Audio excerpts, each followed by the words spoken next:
بسم اللہ الرحمن الرحیم۔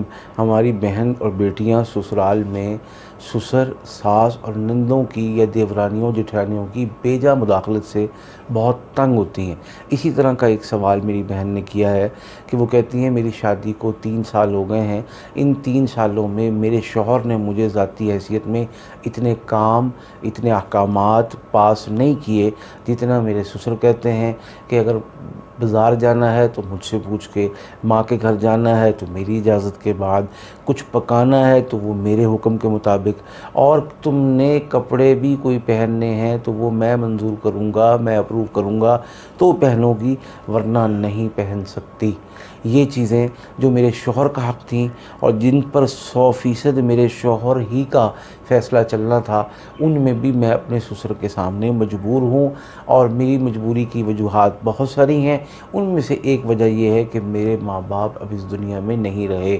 اب حالات یہ ہیں کہ بھائی وغیرہ معاشی طور سے کمزور ہیں۔ جس گھر میں میری شادی ہوئی ہے اس وقت تو وہ بھی کمزور تھے، اب معاشی طور سے مضبوط ہو چکے ہیں، جس کی وجہ سے میں ان کے سامنے محکوم ہوں، ان کے گھر کی عزت یا ان کے گھر کی بہو نہیں ہوں۔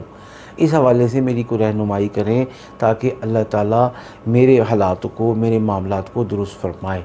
میں نے ان کے لیے بہت ہی اچھا، آسان قرآنی وظیفہ تجویز کیا۔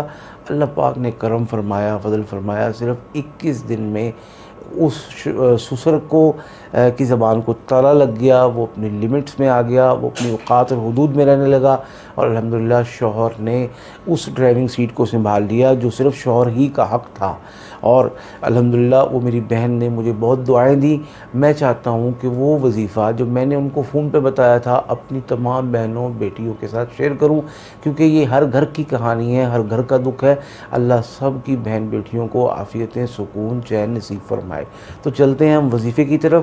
سورہ بقرہ کی ایک بہت مختصر آیت صم بکم عمی فہم لا یرجعون، اس کو خواتین صرف پاکی کے ایام میں کریں گی، اور خواتین یہ میری بہن، یہ میری بیٹی بھی کر سکتی ہے جو اس سسرال میں تنگ ہے، اس کی بہنیں، اس کے پیرنٹس، اس کی ماں، اس کا باپ اور دیگر لوگ باہر دوسری جگہوں پہ، دوسرے گھروں میں، دوسرے شہروں، دوسرے ملکوں میں بھی اس تصور سے کر سکتے ہیں کہ جو شخص پریشان کر رہا ہے، جو شخص بیجا مداخلت کر رہا ہے، جو شخص بیجا حکومت کرنا چاہتا ہے، اس کی حکومت اپنی اوقات، اپنی لیمٹس اور کپڑوں میں آ جائے۔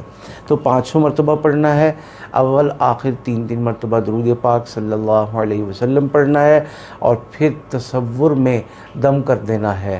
اور اگر آپ خود اس گھر میں موجود ہیں، کھلانے پلانے کے امکانات موجود ہیں، کوئی چیز باہر سے بھیج سکتے ہیں، تو پھر نمک پر دم کریں، نمک پر دم کر کے یہ نمک کھانے پینے میں مکس کر کے کھلایا پلایا جائے۔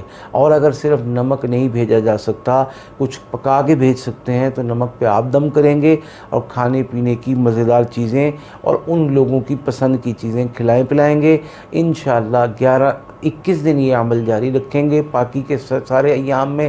یہ اس لیے کہہ رہا ہوں 21 دن، تاکہ کسی قسم کی کوئی گنجائش، کوئی مشکل، کوئی پریشانی باقی ہی نہ رہے، ورنہ تو 11 دن کافی ہے۔ اگر روزانہ 21 دن تک کیا، آئندہ کبھی بھی اس کو سسرال میں کسی قسم کی بھی مداخلت، پریشانی، دکھ، غم کا سامنا نہیں کرنا پڑے گا۔ اللہ پاک ہم سب کے لیے عافیتیں، کامیابیاں مقدر فرمائے، آمین۔